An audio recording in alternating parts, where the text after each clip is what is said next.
mbote na balandi émission Nzokande eza lisusu ngai ndeko na bino ya be na masolo na biso ya Nzokande tozokabulaka mwa ndambu ya bamayele esengo na ngai nde nakomi koloba mingi ekomi esengo mpona nini po bato ebele bakomi kocomprendre sens pe ntina ya lutte na biso lelo tokolobela démologie lelo démologie néocoloniale donc démologie oyo badémon oyo mundele atia na service na biso sans que toyeba pe bango mpe tokumisaka mpe tosangelaka bango tongo midi pourquoi kasi avant na banda naza na baquestion moko bandeko batunaki esengeli tomeka korépondre yango ndeko tanga na baquestion yango eza baquestion nini to répondre yango mwa mbango ya liboso. Est-ce que Kimbangu abikisa batu na kombo ya Yesu ezalaki pena nini? Bandeko batuni soki Kimbangu abikisaki batu na kombo ya Yesu epi soki ezalaki penza nini.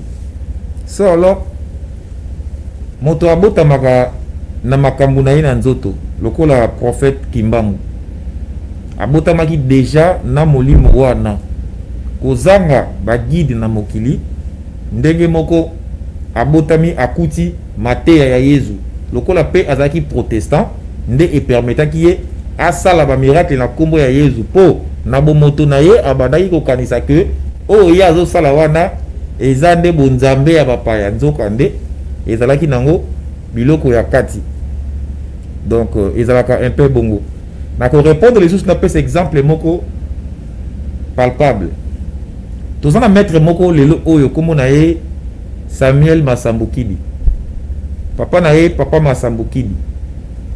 Masambukidi asali miracle ebele na kombo ya Yesu mbala mosusu kino suka ya bomoi na ye tangu mwana ye abandi ministère akomo comprendre ki ezalaki kombo ya Yesu te nde omoni oyo tokomona ndenge azozongisa eyamba wana malembe elobela bokoko na biso donc pour na répondre la question wana que motakoki kobotama na ye na biloko ya nzoto naloba wana ba terme ba kinois na biloko ya nzoto akosala pe ba miracle nde tomona ba pasteur mingi pe abotama na biloko wana mais akosala miracle croyant que Yesu Nzokande na kombo ya Yesu atuka na moni miracle te na ndenge mabete.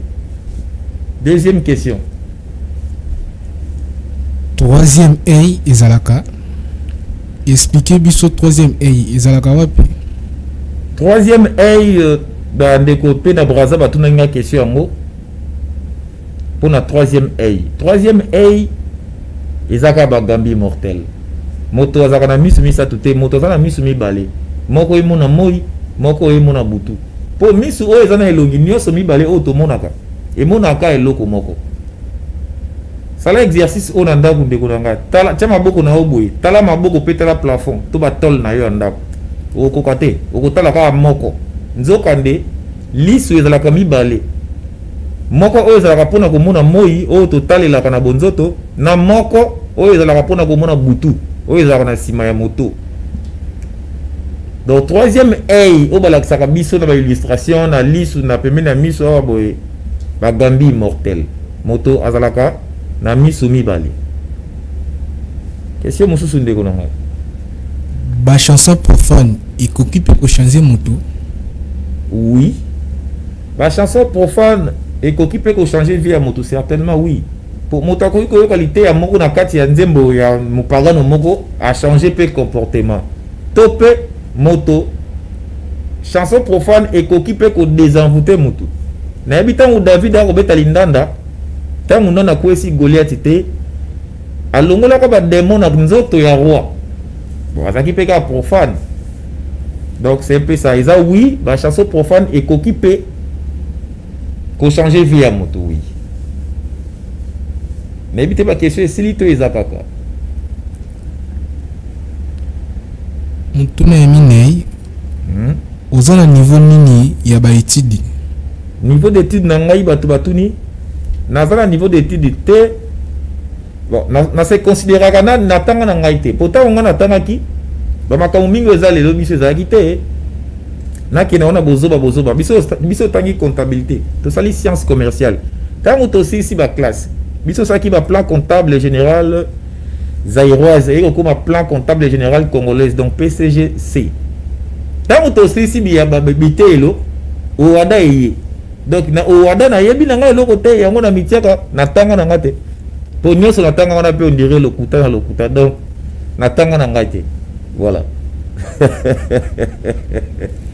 na expliquer le pourquoi na se considérera comme si natanga na ngai te po naza mpe na preuve moko te ya olakisa bato ke tala diplôme na ngai yango oyo po ba diplôme na ngai nyonso na pasola yango mpe na tumba yango donc ndenge natikala boye nazalaka na preuve moko te ke natanga po esalaka mpe soni otanga nini yango c'est un peu ça donc natanga na ngai te mais on par camarade mpe tosalaki yango malgré toyemba yango opakamala nzoka nde ezalaka on par camarade biloko moko ndenge wana donc natanga na ngai kaka te po talaka na classe biso toyebaki opakamala opa nzoka nde ezalaka on part camarade on part donc natanga na ngai te na mokuse lelo nakolobela démologie nakolobela badémon makambo nakoloba lelo mbala mosusu bamona aka liboma nde bamona anga liboma me nakoloba kaka nakobanda boye bafilme ya dessin animé botikila nde mikolo batalaka yango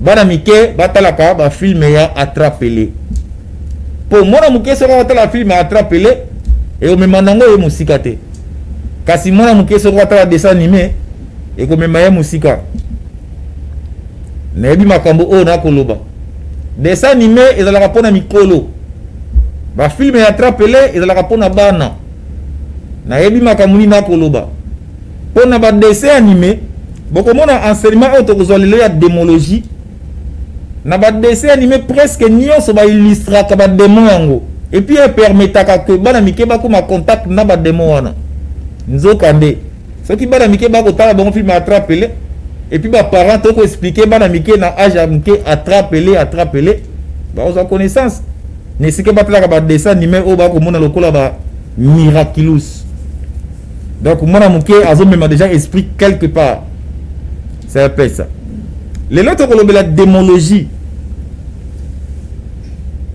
badémon baza baesprit oyo tovivaka na bango baza bagénie nalobi boye badémon baza baesprit oyo tovivaka na bango et puis baza bagénie tout a commencé ici chez nous nyonso ebandaki epai na biso nyonso ebanda epai na biso et puis bato moindo tozali le seul race tozali bato oyo bametrizaka les 4 éléments de la nature biso bato moindo tozali bato oyo seule race oyo ametrizaka 4 éléments de la nature ezali biso bato moindo mundele pe ayebi likambo yango mundele asalaka nyonso abungisa biso biloko yango soki remarqué mutu moindo abotamaka mayele makasi mutu moindo abotamaka kaka mayele makasi kamata mwana ya mutu moindo ya 0 à 5 ans okamati mwana mundele ya 0 à 5 ans okomona ke mwana mutu moindo aza mayele makasi akoposer ba question belé akoluka ayeba le pour et le comment mais tangu kaka mwana ya moto moindo akomi kozwa ba enseignement ya lokuta akomaka zoba makasi mawa na biso tolo aye epai na biso amemeli biso kaka bonzambe ya lokuta baklase mpe ya lokuta baange ya lokuta badémon ya lokuta nyonso ya lokuta yango moni mondele atie mitambu partout atieli biso mitambu na religion atieli biso mitambu na science atieli biso mitambu na occultisme nzoka nde nalobaka malamu occultisme eza mabe te na origine nango mais oyo bandeko na biso bakendaka kobwaka nzoto ya bozoba occultisme oyo tozomona na Kisasa na Congo na Afrique eza occultisme ya buzoba nakopesa exemple d'occultisme muke tokotanga lokola cabale juif, tokotanga lokola Rose Croix, tokotanga lokola franc-maçon, tokotanga lokola Kama Sutra, tokotanga lokola Lions Club, tokotanga lokola Maikari, tokotanga bouddhisme, hindouisme, etc. ezali ebele bondi belanga nyonso wana ezalaka kaka mabete bango basalaka parti ya malamu ale parti batizengi yango bazaka kopesela biso awa ndenge toyelelaka yango. Donc mondele akamata kaka mayele na biso nde akoselaka biso. Voilà, nako illustre exemple moko ya occultisme nake na cabale juif. Kabbalah, elingi koloba quoi? Elingi koloba recevoir quelque chose de Dieu. Donc, ozwa eloko moko ko ute pa ya Nzambe, nde Kabbalah. Na tuni boy. Kozwa eloko ko ute pa ya Nzambe, eza mabe te. Et puis na Kabbalah juif balobi boy. Balobi Nzambe na bon Nzambe na ye akitaki na 10 degrés pour akoma moto. Est-ce que bakosi? Donc Nzambe a mis qui plus bas na 10 degrés pour akoma moto. Bakosité. Yango esengaka moto, il faut amata na 10 degrés pour atteindre le niveau divin. Bakosi pété. Au moni arbre sphérique, arbre de sphère, batia 10 sphères. Donc 9 planètes plus yemoko mutu 10e planète. Yango salaka 10 sphères na cabale juif. Soko tali ebandeli nango, ebandeli ya cabale fondement na ye eza mabete, mais oyo bapesaka biso awa nde ekoma bozoba. Et puis occultisme esengaka nini? Soki ozoko appartenir na secte moko na loge moko, olinga te, il faut aussi identifier. Donc o memaka ba signe na bango po bandeko bayeba bandeko na yo ya lingombe baba ke wana moto na biso.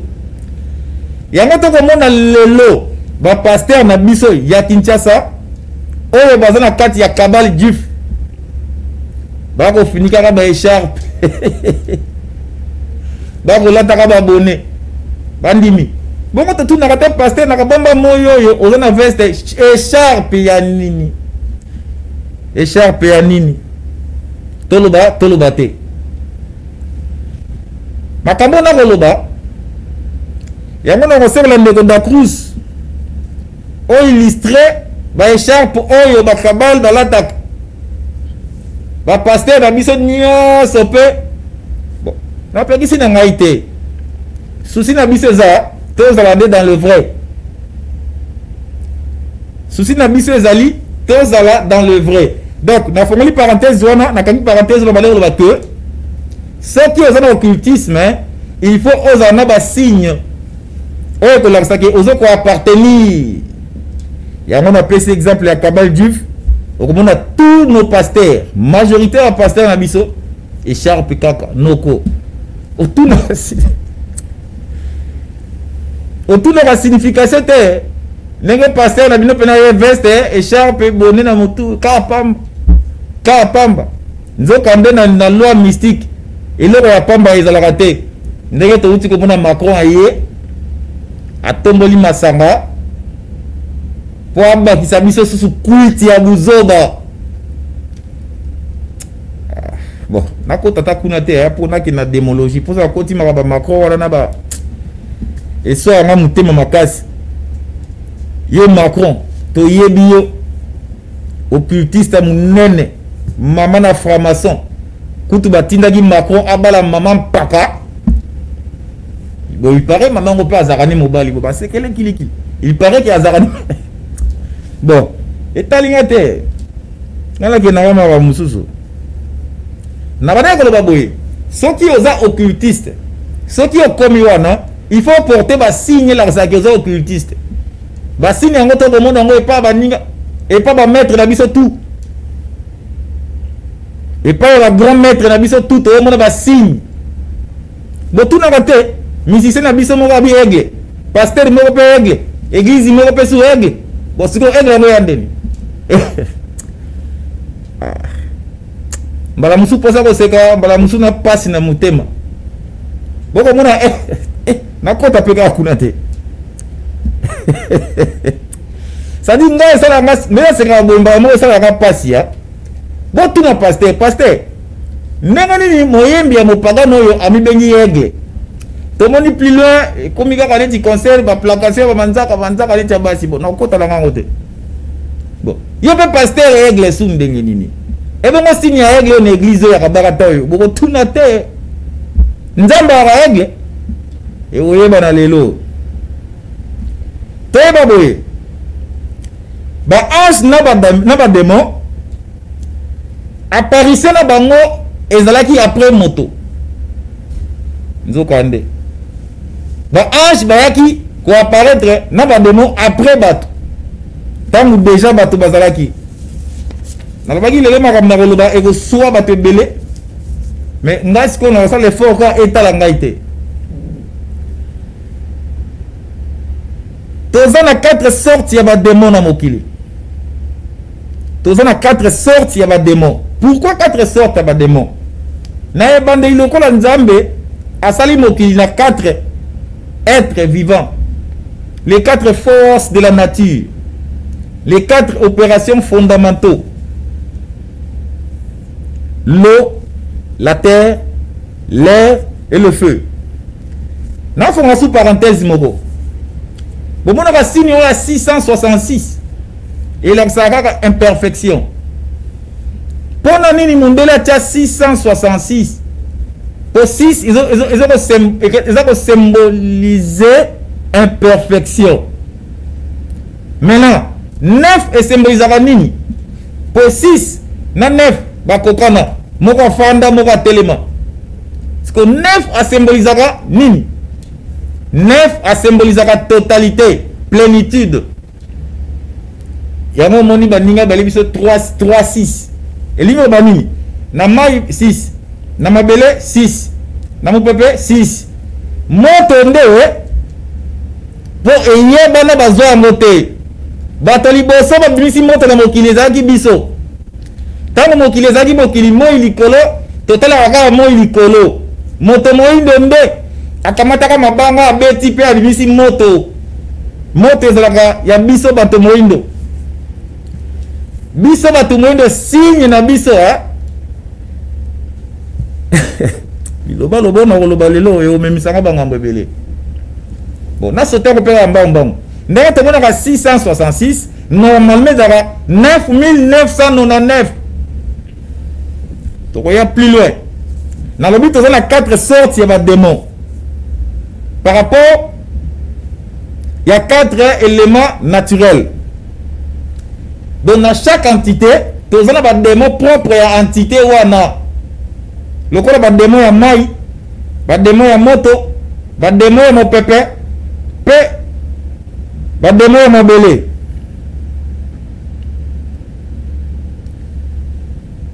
Des démons qui vont faire dans maï, les génies des eaux, des démons banani. Et puis il y a la moto ezaboye moto ndongo za moto oza supérieur na ba esprit nyonso na ba démon nyonso comme meka butu ko banga ba démon te po ba démon il faut que za a contact na bango ndenge to za a contact na ba ange il faut aussi que za a contact na ba démon po malamu na mabe sangana eko carbonate ndenge to lobaka les yin et les yang sont unis et inséparables na tanga na Bible la mona ange aye kopesa mutu bénédiction kozonga na ye démon akangi. Bon elekela maka po église basala biso lokola tinde biso kaka démon Amina aza démon oyo kaka oyo alobi yeyo kaka oyo balobi ko discuter te toko tuna tende nini ange akoya kopambola mutu démon akanga ye bandeko to sota maile muke ange ya nzambe atindi ye pa mutu. Bon, démon il paraît à Satan. Au moins, tu as dit que j'ai mon bécan, tu as dit que comment ange ya nzambe démon akanga lisusu ayebatiki sur ange ya pomba bon makambo ezalaka trop bizarre ndeko tangelanga mokanda ya Apocalypse 4:7 nalobi toza na 4 sortes de démons badémon ya mai badémon ya zamba badémon ya mopepe na badémon ya moto tanga na mokanda ya Apocalypse 4:7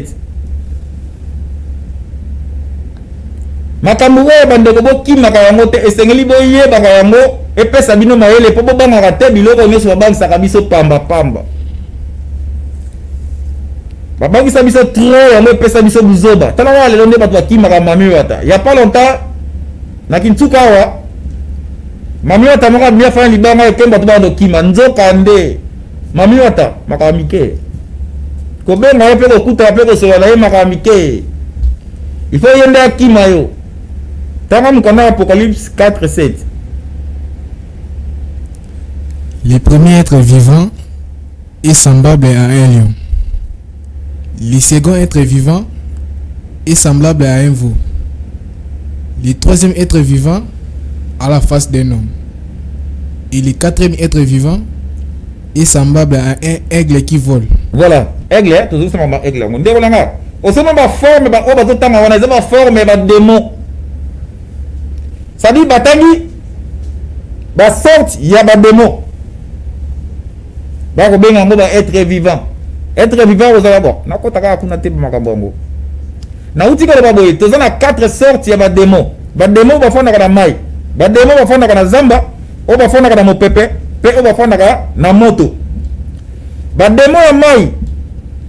To benga bango ba génie ya mai. Ba benga bango les ondines. Les ondines baza ba génie ya mai. Alors bazalaka ya mibali bazali ya basi pe bazali ya mibali okomona batriton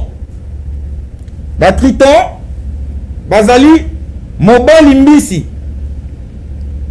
triton ezali bademo bafandaka na mai ya mibali me mbisi baza basorte ebele tozala ba Athéna ezali basirène donc mwasi mbisi oyo ayeba na kombo souvent ya mami wata Athéna mwasi mbisi Triton na Athéna babota pe bana na bango bazalaka pe na bana na kotanga na mbango bakombo ya bana ya bademo ya mai Akuata Adrina Arista Atina Adela Alana et Ariel wana basirene oyo Triton na Athéna babota voilà toye siko na bademo ya zamba na bademo ya zamba tokobenga bango les génies de la forêt babenga bango bazoanthropie to pe bathérianthropie bango bazali ba moitié humain moitié animal donc bademo bazalaka ndambu moto ndambu nyama babenga bango les zoanthropie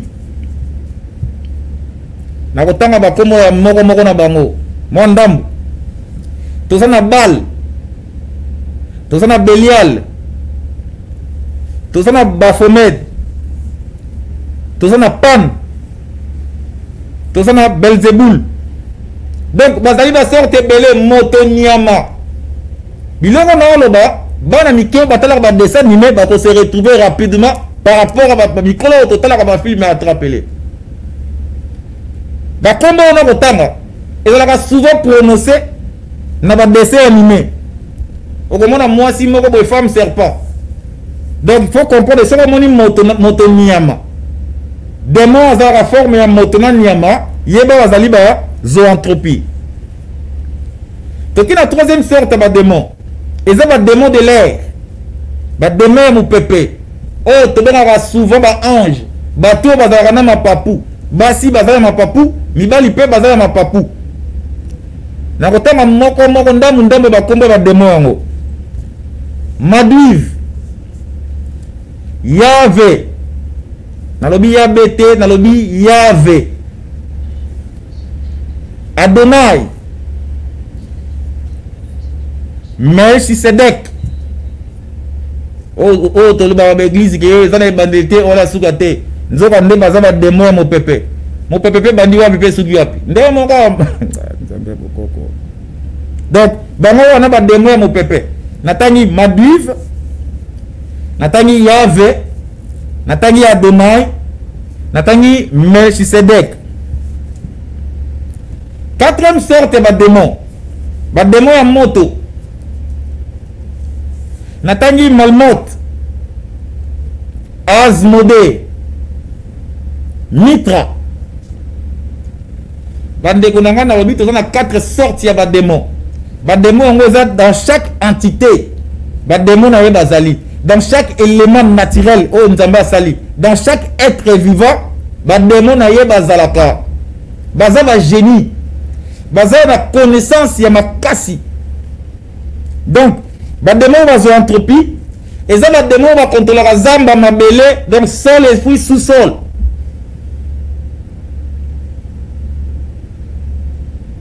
Zoantropie et ça ba démon va contrôler la sol et sous-sol. Les ondines et ça ba démon va contrôler la maille, bitima ya maille. Na zo fongola parenthèse mususa muke. Oyebi pona nini? Ba illustra ka Marie na grotte. Marie, na yeba te Marie wa grotte. Azalaka Marie ya mama na Yesu, te Marie wa Magdala. Nzokande, ba illustra Marie na kati ya grotte pona kolakisa nini? Démon ya ba source d'eau. Ba mai ya bimaka na mabanga. Yango ba illustra Marie na kati ya ba grotte. Quelque part on va payer Yesu azali ziba ya bomoi. Mama na ye Marie yango ba illustra ka na se alibanga e bibisaka mai. Ba démon na oti kotanga. Les ondines, les entropies, les démons de l'air, les démons du feu. Baza très différent na ba hybride. Ba hybride bazaka na sagesse te, bazaka pe na intelligence te. Ba hybride baza banane. Ba hybride baza ba croisement oyo mutu aboti na nyama na mosuni boye. Donc moto soka sangani na nyama aboti mona bana ngo baza ba hybride. Ba ya penza maele te, ba la pe na forme malamu te. Maintenant tokiti mukie. Nazala bla siko ba Nereid. Ba Nereid bazali ba bona ya ba démon. Ba Nereid bazali bona ya ba démon oyo baza ko bota na kati ya entité. Donc ceux qui ba démon ya mai, les ondines, ba boti bana na bango. Bana wana ba benga maka ba Nereid. Bana ya ba démon oyo ba bota na kati ya ba entité, ba Nereid. Eko bela ba limnade.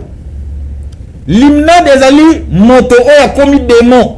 Moto abo mo ilokola ye nanga osepeli kokoma démon. Babenga bango ba limnade. Awa na kotanga ndeko na biso ya démon na biso oyo ba komo mengu. Donc moto a vivre na mokili a préféré ko continuer vie na ye na mai. Donc akoma démon. Mengu. Aza limnade. Après na ba nayade ezali nini? Ezali ba humain o bota kana ba démon. Tozana bango na Kinshasa wa ebele ya mabe. Bafana na ba banlieue te, bazaka pe ba bien ba pasité. Bomona kaka na ba Kinshasa la série mobo bomona kaka ba petit mobo so uta ka mibali na basi.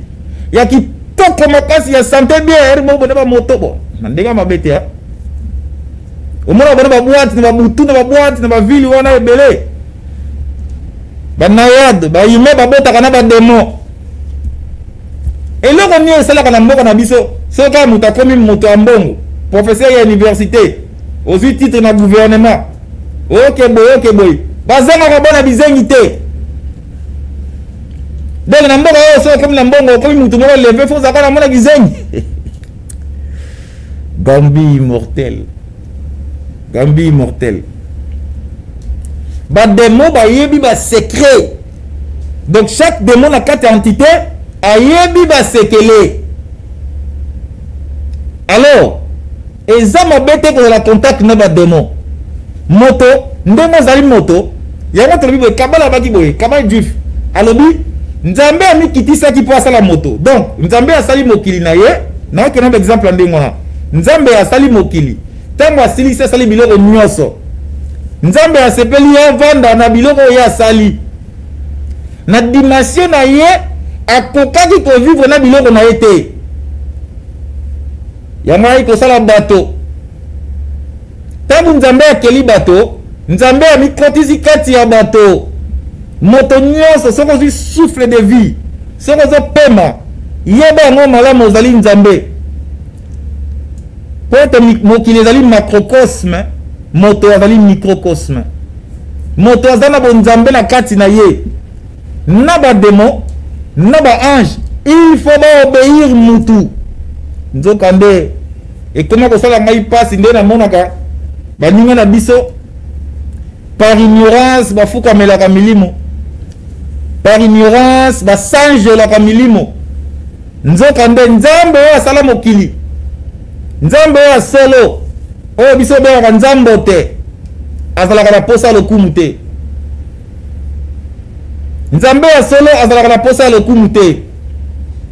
Botala te bafilme baacteur oyo basalaka makambo ya malamu, acteur ya filme oyo aza censé ya kobatela bato, ya kosauve bato, azalaka na besoin lokumu te. Mais oyo tobeyaka assassin ya filme ye nde azalaka na besoin ya lokumu. Maintenant, coordonnateur, coordination de démon. Et ça n'arrive pas, il y a maman. Maman azali contre nature.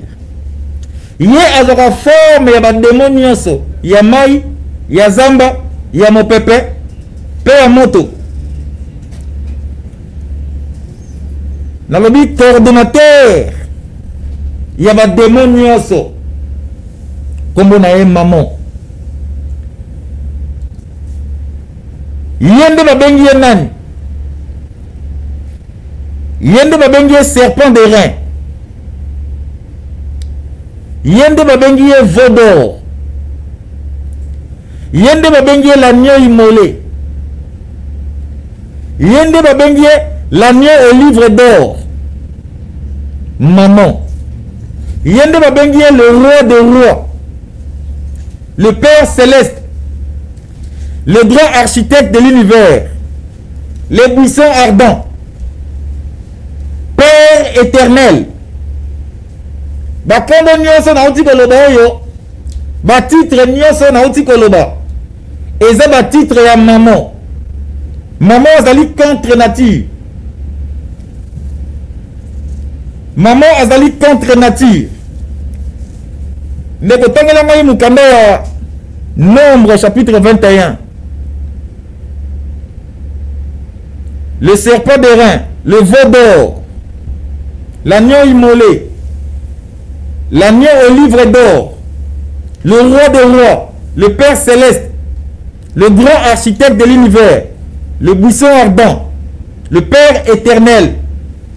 Gloire et louange au Seigneur maman. Maman azali esprit, azali démon oyo alingaka lokumu, alingaka basanjola ye. Ndeko tangana mukanda ya Nombre chapitre 21 verset 8-9. L'Éternel dit à Moïse: fais-toi un serpent brûlant et placez-le sur une perche. Quiconque aura été mordu et les regardera conservera la vie. Voilà. Et ce qui va là, continuez. Moïse fit un serpent d'airain et le plaça sur une perche. Et quiconque avait été mordu par un serpent et regardait les serpents d'airain conservait la vie. Voilà. Ndeko na ngai passage oyo ezala ba vérité et bon bien belé. ndenge nini nzambe ya solo abimisi bana Israël basali bêtise nzambe ya solo atinda basala serpent de rein forme ya serpent de rein botala yango malamu ekopesa bino idée moko boye serpent de rein nzete nyoka alingi nzete te adoraka serpent de rein ti lelo donc soki nyoka asui yo otali serpent de rein ozwi kimia. Le serpent de rein c'est quoi? C'est la richesse, c'est de l'argent. Nyoka asui eza nini? Eza soki okutani na difficulté nyonso okutana nango na vie na yo soki kaka ozwi mbongo okemaka mike nzokande ntango tolobaka bible ebombi bavérité ebele. Le serpent de rein ndeko tanga si mokanda oyo tanga mokanda ya Exode 32 makambo toza koloba mpo todécourage bino te mpo bocomprendre ke bible eza na bacode ebele. Donc bible epesaka lokumu epai ya badémon. Nzambe azalaka na posa bayembela ye te, nzambe azalaka na posa babinela ye te, nzambe mpe azalaka na posa ya lokumu ya mwana moto te. Elongo nzambe oyo tosambelaka mikolo nyonso, oyo togumbamelaka, oyo tobinelaka, oyo topesaka massage joli, ezalaka nzambe nini? Moto kutu ya mokili soka matina badimension élevée ata na sport ata na sagesse ata na intelligence moto aza nango ya solo azalaka na besoin lokumu te. Boni nzambe asali mokili akoma na besoin bato babinelaka ye basanjolaka ye nzoka nde ezalaka nango nzambe te, ezalaka mamo. Tanga mokanda Exode 32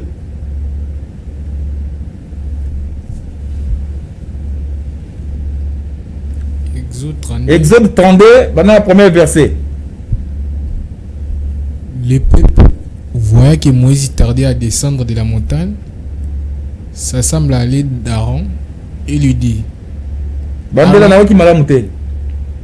Je lis, le peuple, voyant que Moïse tardait à descendre de la montagne, oui, s'assemble autour d'Aaron. Autour d'Aaron, oui, et lui dit.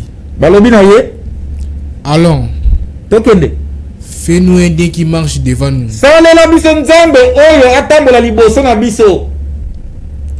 Car c'est Moïse. Cet homme qui nous a fait sortir du pays d'Égypte. Nous ne savons ce qu'il est devenu.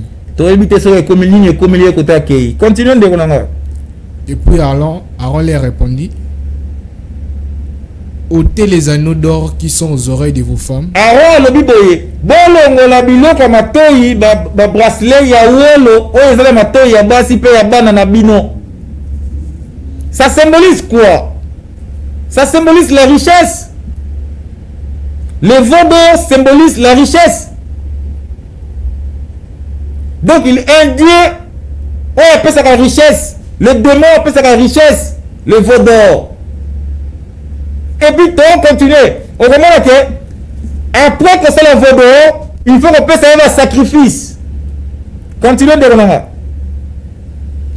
Et de la même façon, tout le monde, ils ont ôté les anneaux d'or qui étaient à leurs oreilles, ils les portaient à Aaron.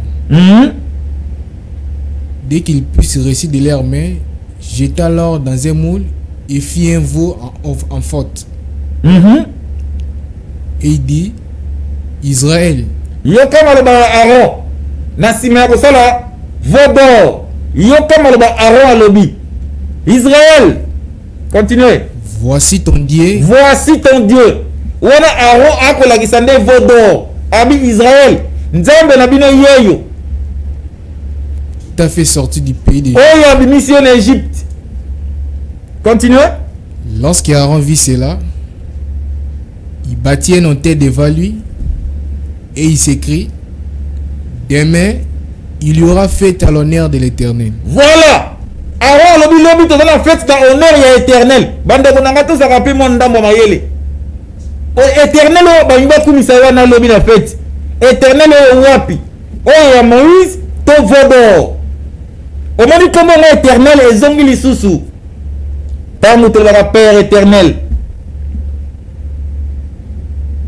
tolobela nani Père éternel nini oyo azalaka na besoin lokumu nalobi boye nzambe oyo ya solo azalaka na besoin lokumu te azalaka mpe na besoin masanjoli te veau d'or serpent de rein Père céleste le soleil levant l'étoile brillante du matin yende azalaka na besoin ya lokumu continuez. Et puis le lendemain, il se levait de bon matin et offrit des holocaustes et des sacrifices d'action de grâce. Au moni bien nyonso sala na l'église na biso yo, bo moni pratique na mo awa. Ba ko sala mo nani ba ko sala mo vodo. Bande kuna ngai. Mo mayele pe mukeza la kabiso. Nzambe ya solo na ko bandela. Azala kana besoin le kumute. Kaka ba demande bazaka na besoin le kumu. Démon nyonso soki okomi inférieur na ye akosopisa ye bulka bongo.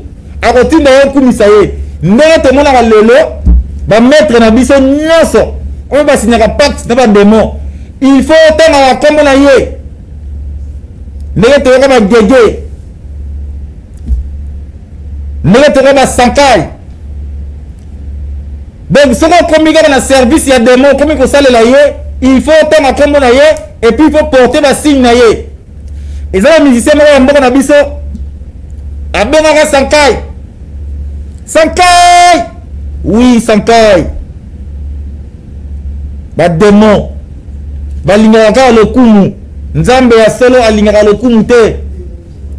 Toti ko ba gege awo. Nazo condamné te, nazo lo bandenge makamongo ezalaka. Soki komi inférieur ya démon, il faut kumisaka ye. Ndenge to sala na ba église lelo. Ndeko tamelanga mukanda mususu ya 1 roi chapitre 12, verset 28.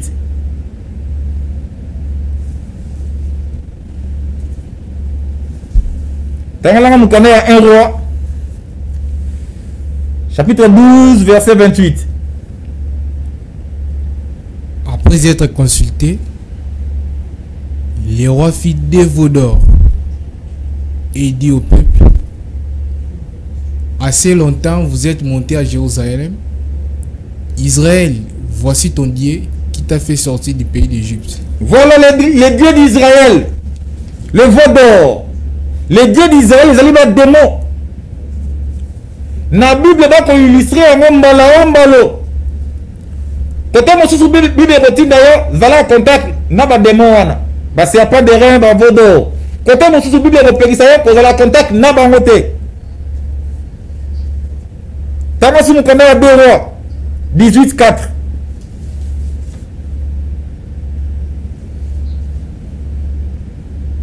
Mukanda ya 2 rois 18:4. Soki na ko lo makambo yo eza pona tuki sabino mitema te, eza pona yeb sabino solo. Banzambe nyonso oyo to sambelaka na Afrique eza ba démon.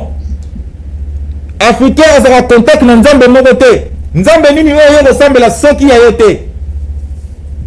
Ba démon ba komo nyonso ya Bible kombo ya maman akabola ya ndambu ndambu. Kombo ya ba démon. Tanga mukanda ya 2 rois 18:4. Na tuna ko bandeko makambo na Bible bomonaka te. Eye mona ngondeko na biso bomona to bomona te. Bozoba ya boye. Toko kumisa ba démon. Nzambe ya solo. Nazonga tele kola mona mukea. Tala filme ya Ip Man. Ip Man lokola yebi ki aza makasi. Lolendo te. Mais tala ya tipo wa mususu ya kimbango mbonga babundaka na Ip Man kaka tati na salon na ye. De yende azaki na posa lokumu. Po ya za faux.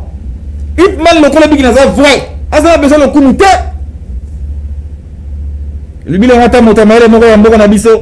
Nzambe ya bombana na ye aboya ne mituna. E bongo nzambe nini oyo tokenda kosambela biyamba. Oyo tokumisaka. Oyo tosanjolaka. Solo nzambe aza na posa bakumisa ye wapi. Ndeko tanga na mukanda ya 2 rois. Il fit disparaître les oliers, brisa les statues, abattit les idoles et mit en pièces les serpents d'airain que Moïse avait fait. Ah, côté mosuba ko tembola ye, côté mosuba ko pekisa.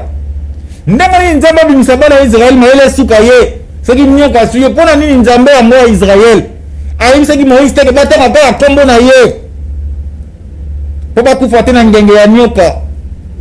Nzambe à moi, tini bango bâtard la serpent de rein. Si ma Nicolas, comme il faut payer ça, système y'a recommit ça comme un serpent de rein. Na ba vodo. Nzo kande ba sekele za la kati kuna. Nzo kande ba sekele za kuna. Na lobi de démon to kumi saka na Afrique lelo. Banzambe to sambelaka. Ezalaka maman. Maman azali dieu de la richesse, démon de la richesse. Azali démon de la richesse malaki. Où le peuple la taillé. Démon de la richesse malaki. Richesse en maman peut ça nini. Par des sacrifices humains. Par des créations de troubles. Ndé to mona babunanga na wana. Batu mo baza ba pisa ka mbongo batu ba kufa ka ba ko mala na mbongo na bango. O ba bomba na banda ku na bango. Baza ba adepte ya maman. Tela ba nenge kongela kama ko sepela afa na ndaku mbongo bimila na ndaku nguma sanza ka mbongo. To so ka lienia po mbongo bimi. Ba pratique mo ya bozoba. Ta mo susu mundele asaka pe yango te. Ndeko ya courte jo ya boma va kufa to kutana kana na tuni yana na bindele nga. Pona nini komisi bana bazoba mabana na biso ya bazoba maboma. A répondre nga boy. Ngai na lia ka niete na kufela pe mwana te. Tango batu ba yake pele nga na yebisa ka bango. Courte jo esengo ya mokuse. Ba pona kana bango nzela ya ngobo na sala nini. Eza soni mingi pe pasi pona moto moindo tozali. Ezali soni. Maman sont commis à contact na ye. A kopesa yo méthode. Ya kozoba richesse malaki. En échange na âme na yo. En échange na esprit et corps na yo. Milimo nyonso ba mindele bakangaka. To o ba sombaka.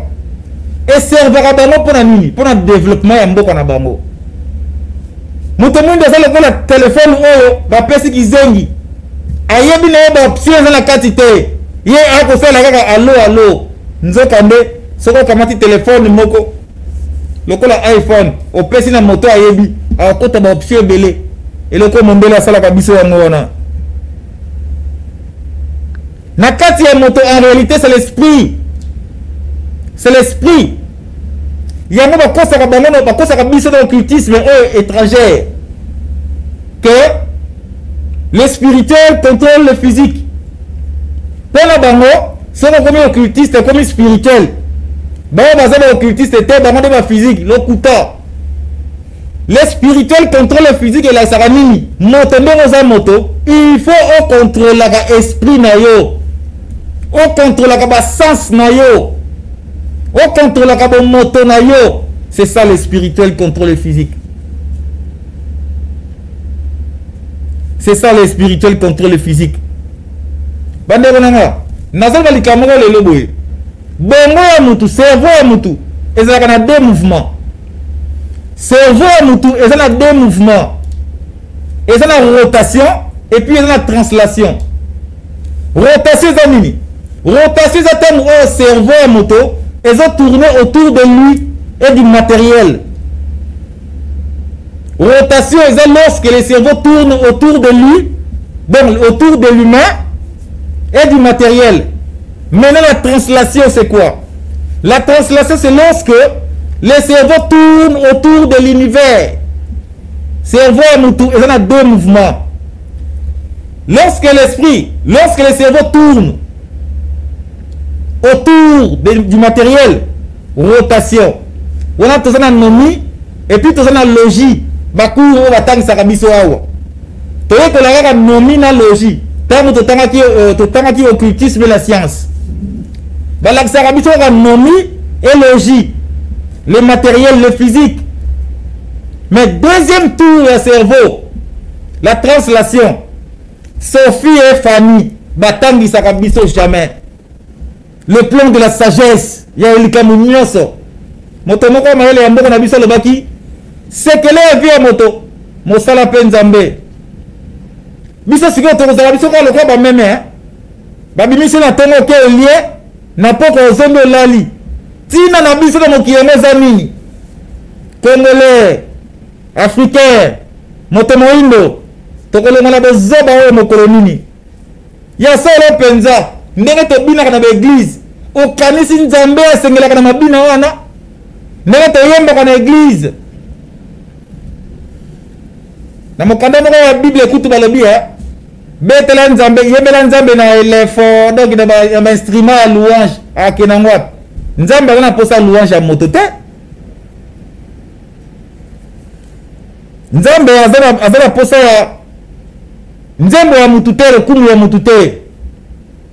Bon, nzambe ya Bible oyo alingaka lokumu pe masanjoli ya uta wapi. Ndeko tanga mokanda ya Matthieu 6:24.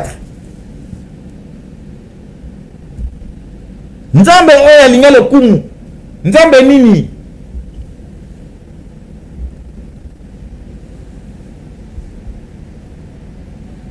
Matthieu 6:24. Nul ne peut servir deux maîtres, car où il haïra l'un et aimera l'autre. Ah. Car où il s'attachera à l'un et quittera l'autre. Voilà. Moto moko te arosala ba maître mibale. Tope akolinga mosusu, akoina mosusu.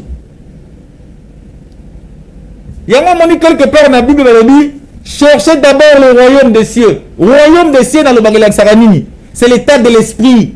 Donc, cherchez d'abord les choses spirituelles. Lukanda no makambo molimo. Tournez bongo na deuxième mouvement na la translation. Nde biloko mokili ekolanda yo. Kasi soki olandi biloko mokili, bozoba nde kolanda yo. Tozosambela ba démon. Tozosambela maman. Démon de la richesse. Démon de la richesse. Ye wolo pe palata ya ye. Telema ndete kinaka ba occultiste, occultisme. Okeka lelo après 3-4 jours, okomi na mbongo belé zanga musala. Nzoka ndete ça la maman sans le savoir. Lelo la belle démologie. Et puis na pesi na ba verset, o ezako prouver que to semble la ba démon. Ne ko tanga na mukanda Ephésiens 6:12.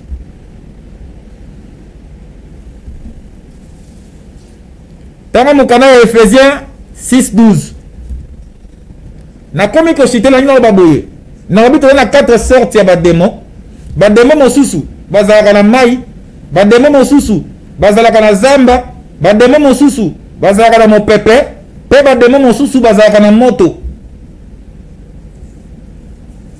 Banzambe nyonso binzambe nyonso za na Afrique. To sambela kaka ba démon. Na uti ko tanga ba kombo ya banzambe yango tobengaka. Tobengaka le serpent de rein. Tobengaka le veau d'or. L'agneau immolé. L'agneau au livre d'or. Le roi des rois. Le grand architecte de l'univers. Père éternel. Étoile brillante du matin. Et ça va kombo ya kokuta yango na Bible. Nzoka ande ba kombo wana ya maman. Toluka nanu bokonzi ya solo. Toluka nanu makambo ya milimo. Nde ya nzoto ekoya. Ephésiens 6:12. Ndeko tangela biso yango. Car nous n'avons pas lutté contre la chair et les sangs. Voilà. Mais contre les dominations, contre les autorités, contre les princes de ce monde des ténèbres, contre les esprits méchants dans les lieux célestes. Oh, bon esprit méchant. Dans les lieux célestes, que vous savez. Nous entendons l'esprit méchant peut dans les lieux célestes. Bon, on le dit. Père céleste. Au bien esprit non, de Gonangaï. Au bien esprit ni Père céleste. Nous entendons tout le monde dans ce côté. Tout le monde dans molimo. Ezalaki ngai ndeko na bino ya be masolo ya nzokande lelo tolobeli démologie mondela la kisi biso ka ba démon to kumisa peto sange la bango en échange ba komisa ka biso bazoba ba pesa ka biso ba mbongo oyo ezanga musala o to komona lelo la mokili ba signe ya ba occultiste ezala ba pasteur ezala ba nganga ezala ba tamael na biso ezala ba professeur ezala ba homme politique do ba signe eza partout. Yango somona lelo ekomi poza musala yo pe le kaka nzelo yo donc bakotika kaka mwana moto nyoka atatika yo tango maele bosila yo simande otala serpent de rein et puis soko tali serpent de rein sini neza tilelo bomona la dollar otikali malamu otikala malamu bana mboka ezalaki ngai yabe ono nando ndoki baloka na masolo ya nzoka nde timo kola suka kali loba moko